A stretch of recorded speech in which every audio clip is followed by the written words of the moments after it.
I'm Bill Glass. I am a classical and flamenco guitar maker. I came to Miami in 1994 when I was 23 years old, many years ago.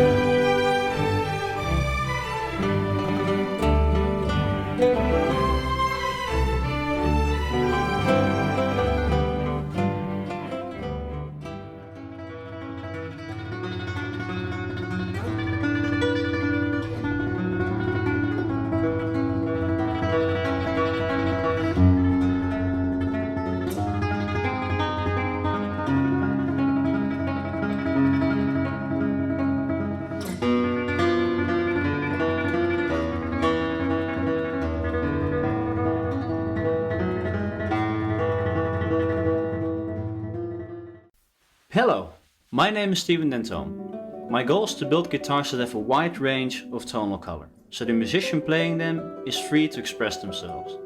Beauty and sound is what inspires me. That is why I want to revive the Spanish sound of the legendary guitar builders of the turn of the 20th century and reintroduce them in the 21st century while keeping in mind the modern desires for volume and projection. Please feel free to contact me if you're interested in my work. I would love to get to know you.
Good evening, everybody. This is Marco Battaglia, and it's an honor and a pleasure to be here for the second time at Miami International Guitar Festival, hosted by the University of Florida, International University of Florida. And I wish to thank again Professor Mesut Özgen for the invitation. Well, this lecture that is entitled The Mazzini's Guitars, Rare Instruments from 19th Century Italy, is divided in two parts. The first one regarding the general interest of this very important figure, Giuseppe Mazzini, interest in music and guitar, and so it's a sort of introduction to the pieces I will play as a soloist and in duo with Anna Armenante, solo flute of the 19th century guitar. And the second part is devoted to the three instruments that we know that were his property.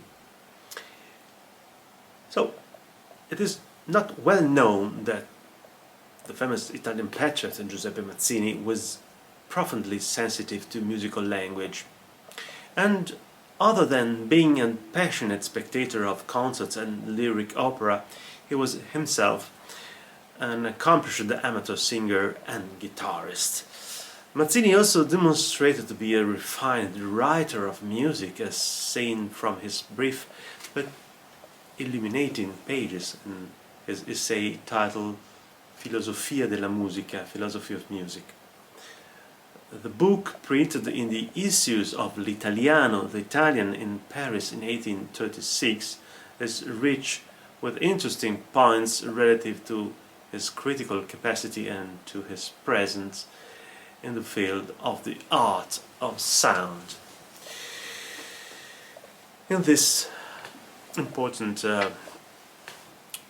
pages, writing about the music of Rossini, which he loved so much, he wrote that it expresses decisive passions, energetically felt, ire, pain, love, revenge, jubilation, desperation, and all this defined in a way that the listener's soul is entirely passive, subdued, dragged, inactive. He describes the peculiar differences between German music and Italian music. When referring to the first one, he says, "It is a brief melody, timid, fleetingly designed, while Italian music defines, examines, and forces upon you an effect.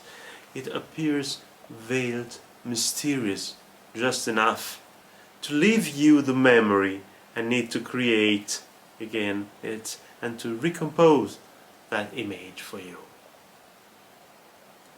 This is only for introducing you the style of his consideration about music. In the letters that he sent from exile to his friends, and most of all to his mother, specifically from 1835 to 1856, Mazzini at times indicates his musical interests and above all his interest in the guitar.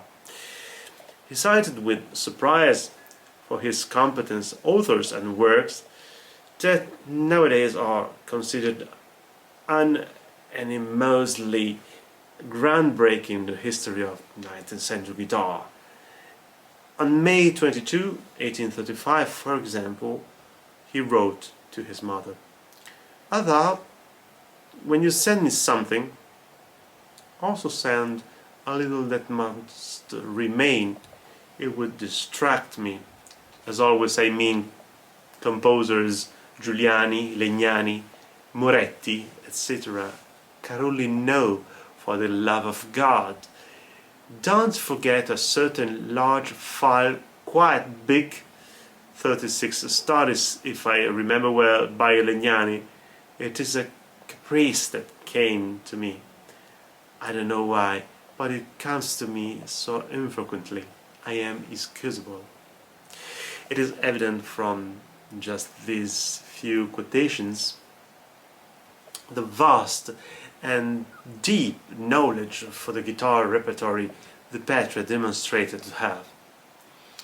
It is clear that he developed specific preferences for the output of various composers. Today, some of these composers are presented in the program. First of all, after various research is also carried out on the basis of the places of publication of the various opus numbers, two scholars, Massimo Agostinelli and Danilo Prefumo, some friend of mine, finally managed to trace a fairly detailed biographical profile of Luigi Moretti, which is the first author, of which I will play one piece. Brother of Federico, also a guitarist, very important for his method. Luigi was born in Naples despite the fact that the family had Tuscan roots. Certainly present in Milan and Florence in the early years of his activity, was an honorary academic philharmonic of Bologna from 1821 and became Count Knight, as well as acquiring several other titles. It seems he also stayed in France for a decade and then returned to Italy, in Milan. In his production, some chamber works stand out in which, in an unprecedented way, the guitar dialogues as well as with the flute or violin, for example, with the horn.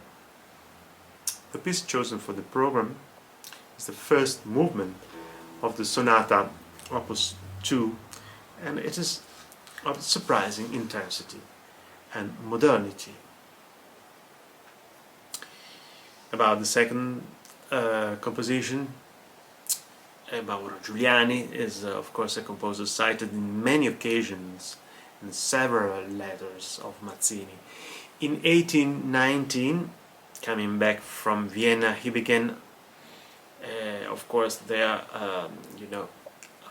one of the biggest stars of the classical guitar, the number one, and he was back in Italy where he stayed for the last decade of his life, dying in 1821 in Naples.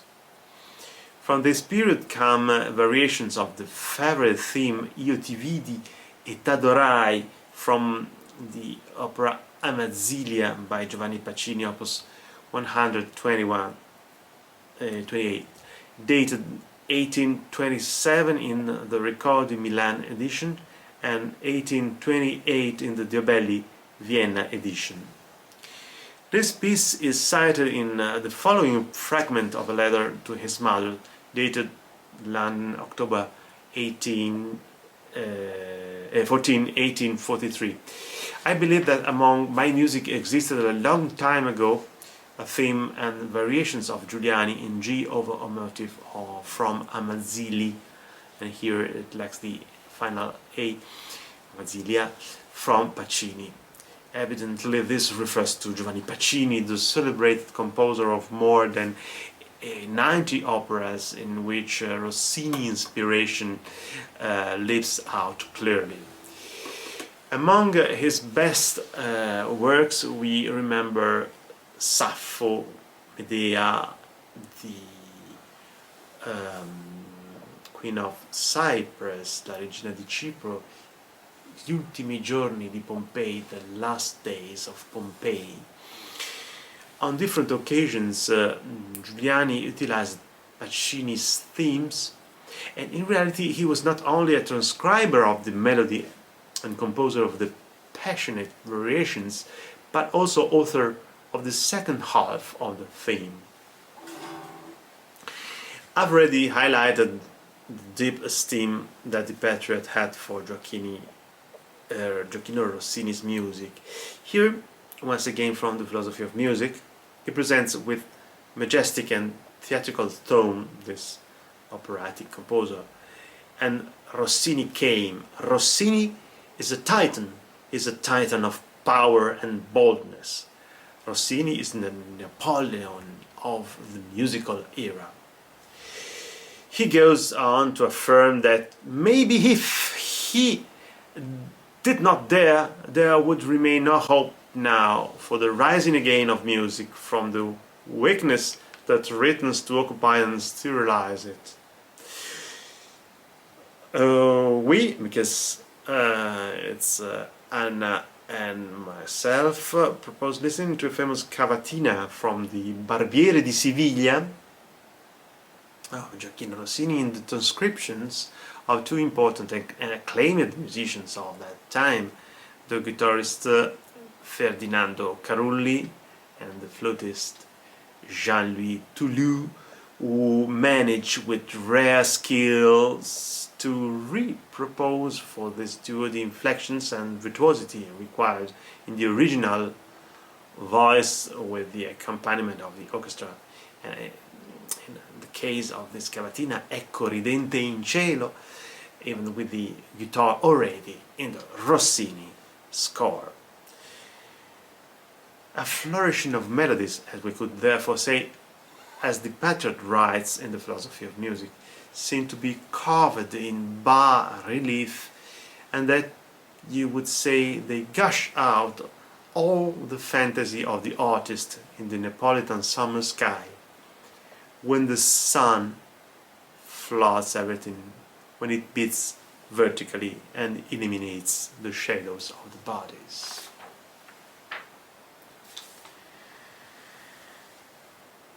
Today it appears that there was an important message of political nature expressed in certain music of Giuseppe Verdi.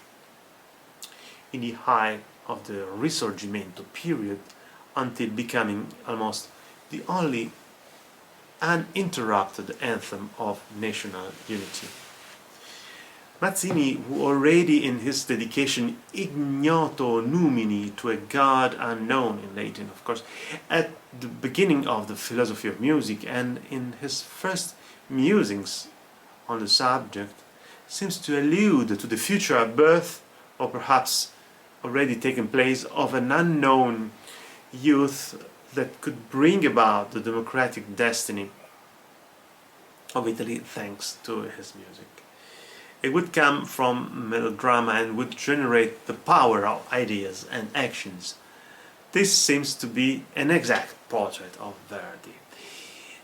A meeting between the two took place in London in 1847, and on this episode there is some historical certainness at the house of Milner, Gibson, or of Macready.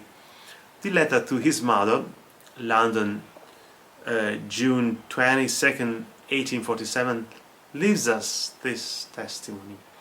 I saw the composer Verdi. Certainly Verdi, as noted, was close to Cavour and debuted in the first Sabaudo Parliament. The following contact between the two men is reconstructible once again through the study of some letters in which there are moments of enthusiastic support by Verdi, specifically dealing with the composing of music on request by Mazzini for a national anthem using the text of Goffredo Mameli, the latter one composed specifically for Mazzini.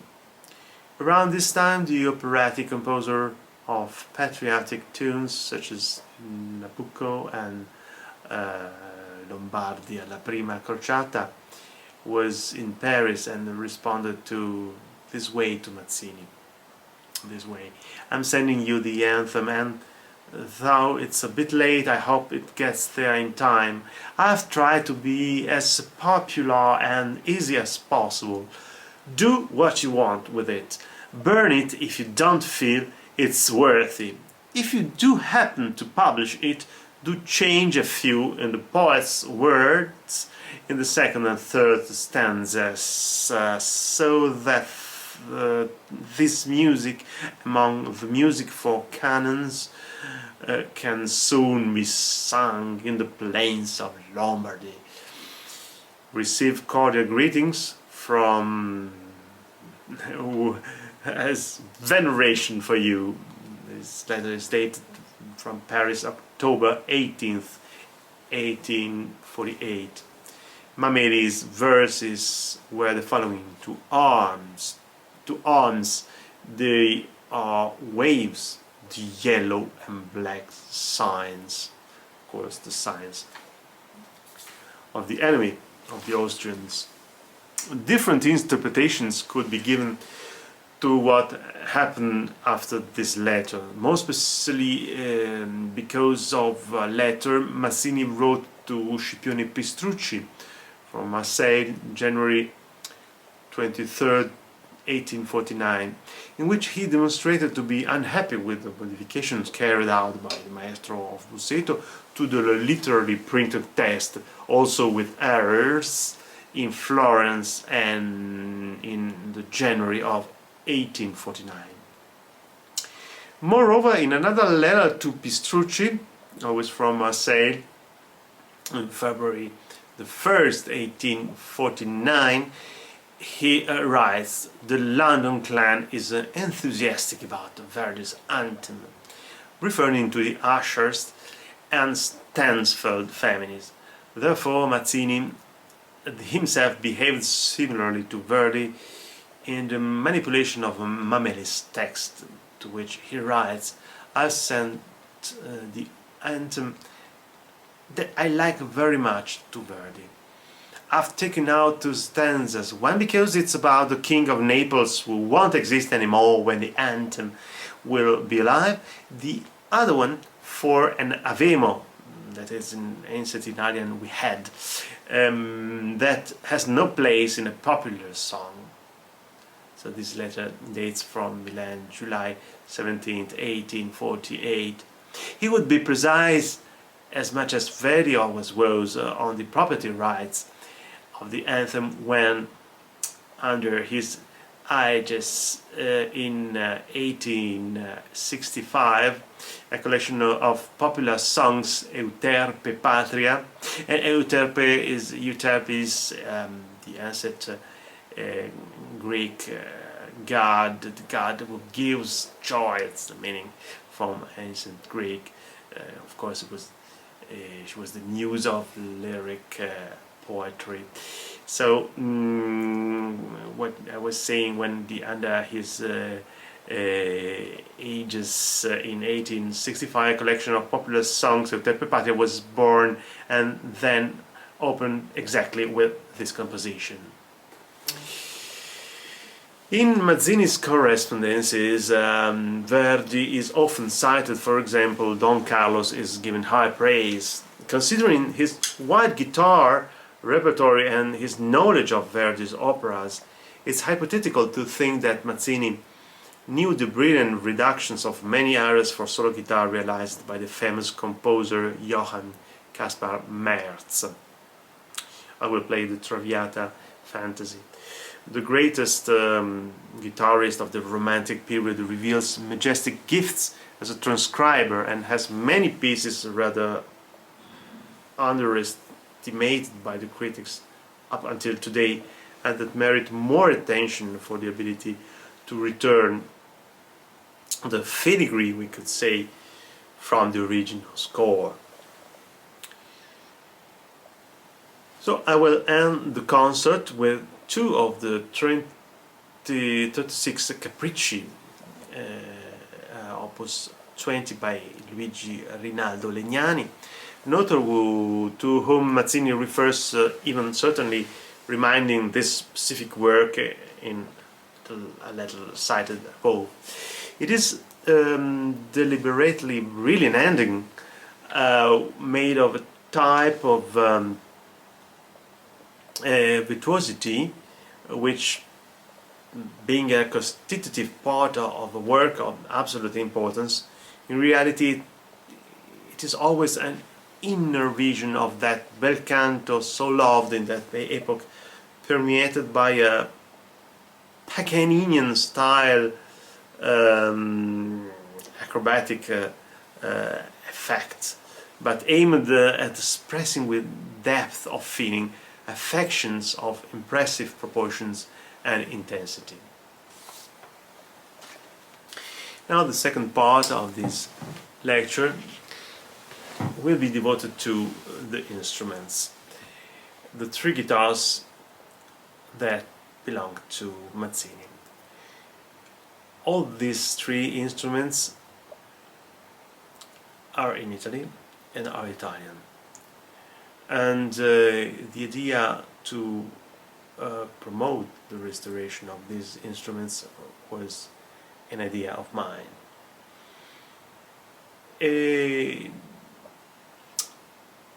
first one, it's the instrument housed in the Mazzini Institute in the city of Genoa, where there's the Risorgimento Museum, and it is the birthplace of Mazzini. The label of the instrument says Gennaro Fabbricatore, anno 1821, Napoli, strada San Giacomo, numero 42.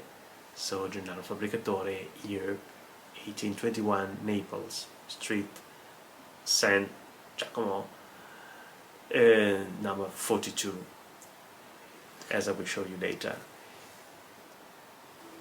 This is the guitar that was realized by an excellent maker, part of a celebrated school of luthiers, and was donated to the museum in 1933 by Josephine Chen, the first daughter of William Chen, who was apart from being the founder of the Amici d'Italia, Friends of Italy Association, and was Mazzini's friend and biographer. While carrying out repairs to the instrument, technically defined as extraordinary maintenance, which was, as I said you, my idea, and done in 1997 in the workshop of Luigi Gazzolo and Pio Montanari in Genoa. Some surprising discoveries were made regarding modifications that were done to the original guitar by an English instrument maker, Edwin Richards, in 1880. The signed year and location are found in pencil under the soundboard. The restoration work had as a goal to conserve the original parts and characteristics prior to the preceding modifications, consolidating the structure in a reversible way.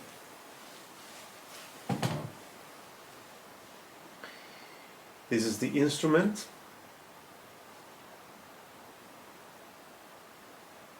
Soundboard, fretboard.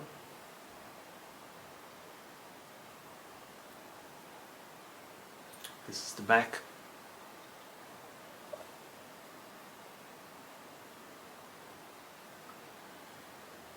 You can see here with this light some of the cracks.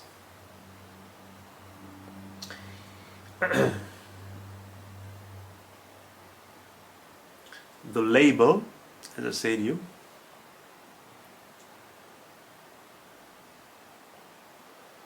repaired by Edwin Richards, violin maker. Here is the street, and then London, 1880. As I said to you, the pin bridge, without that part that was probably added by Richards. Pin bridge, as you can see, is in the style of Panormo, and probably so it is not original of Fabbricatore.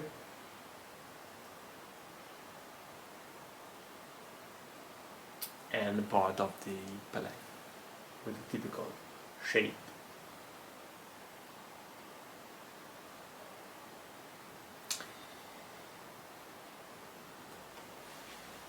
Besides this instrument, from circumstantial testimony reported by Giacomo Adami, who was previously one of the directors of the Domus Mazziniana in Pisa, the residence where Mazzini died on March 10th, 1872, not a guitar without the label, which is present in this museum. Therefore, the second one was Mazzini's property. Also, this instrument was restored, again starting from my initiative, by the Milanese luthier Federico Gabrielli in August and September 2017. So exactly 20 years later than the instrument of Genoa.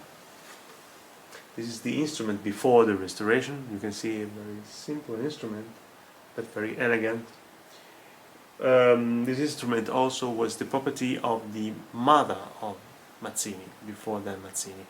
And mother of Mazzini, as I said to you before, was a person to which he wrote many letters asking the music from Genoa, from his exiles in Switzerland and then in London. The 25 years Mazzini lived in London, so was a very important figure in Mazzini's life, because was of course the one who introduced Mazzini to music, probably. And it is interesting also to see the other photographs.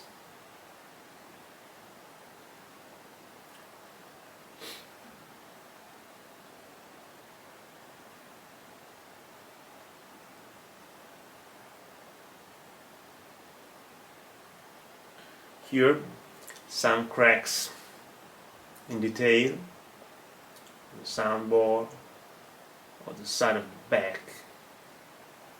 Here the pin bridge with the same shape that had the other pin bridge. This is interesting and strange a little bit also. The vision of the image of the total body of the instrument of the back. That was before the restoration. Here the pin bridge, the bridge without pins here, with a crack in the middle of the soundboard and some other cracks. It's interesting here also to see some of these photographs that are in the black light. You can see these three circles very clearly. That this kind of light is very important to see some little details, little defects that cannot be seen without this kind of light. And we could think that the school of the inspiration of this instrument is the school of Guadagnini, probably,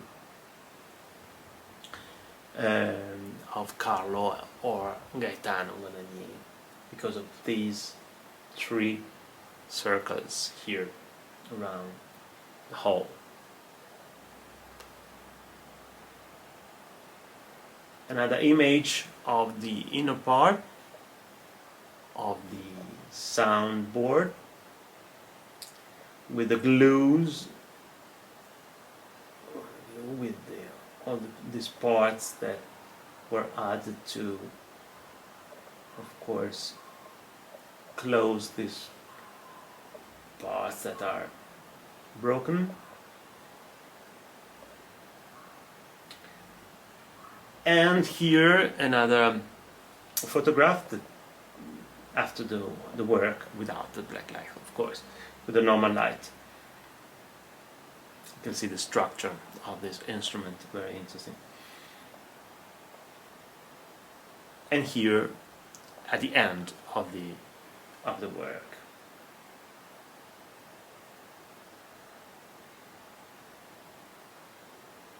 This is also always the typical shape, 8 shape of these guitars.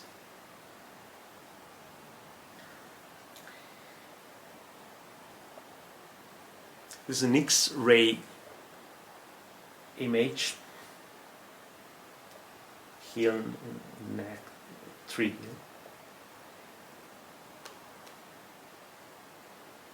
This is the soundboard, of course.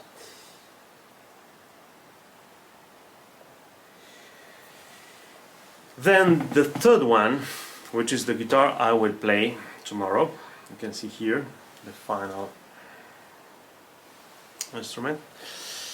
So finally, after 7 years of negotiations, in January 25, I was able to acquire another guitar that belonged to Giuseppe Mazzini. According to oral tradition, it was donated by the patriot to the noted Marquis Gaspare Ordonio de Rosales, this instrument, which comes from the workshop of the celebrated Neapolitan luthier Gennaro Fabbricatore, another time, that's the same maker, so that built the instrument housed in the Risorgimento Museum in Genoa. Is dated 1811 and therefore precedes the instrument for Genoa of 10 years. A declaration of Luigi Rosales' widow's claims that the instrument belonged to Mazzini. The great-grandfather was the Marquis cited. He was the same patriot that helped Mazzini financially. Nonetheless, from the letters, the first letter cited, as we have seen, clearly indicates composers and their work for guitar, sent by Mazzini right around the days in which he wrote to Rosales. The restoration was made also by Federico Gabrielli with the collaboration of Pop van de Kerkhove in Milan on 25.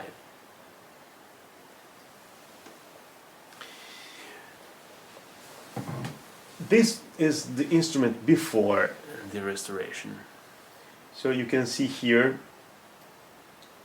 this kind of decoration that is typical of the Liberty style, so it is not of the period, of course, in which it was built. This is another image of the instrument before the restoration. You can see how it was damaged. The sound hole, this part of the soundboard. All the cracks of the back.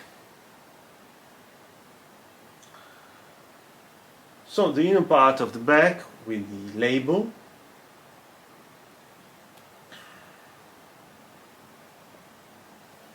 And the structure of the soundboard. You can see here two different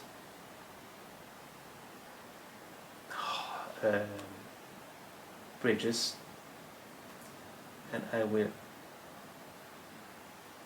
say you later why. This is the heel, and this is the X-ray. This is the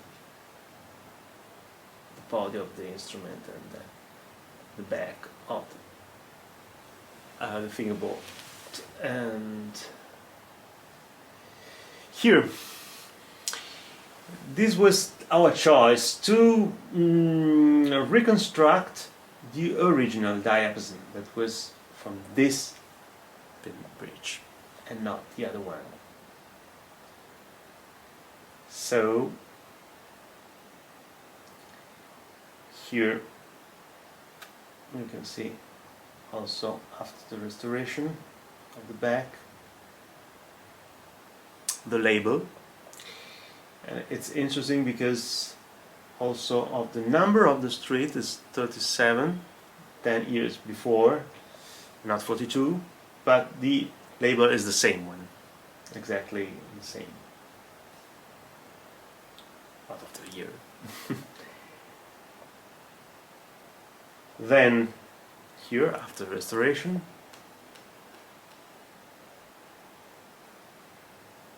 and then the guitar as it is here. What with it about the decoration? You can see here we have another decoration. We with luthier choose to find an instrument about the same years. We found an instrument, another Gennaro Fabbricatore from 1808. So we use the same, exactly the philological copy of the decoration and also of the bridge. So this is probably what the instrument was in before the modification of probably of the years 10 or 20 or the 20th century. So also the back, you can see here very clearly all the cracks perfectly closed, and then of course the fretboard palette.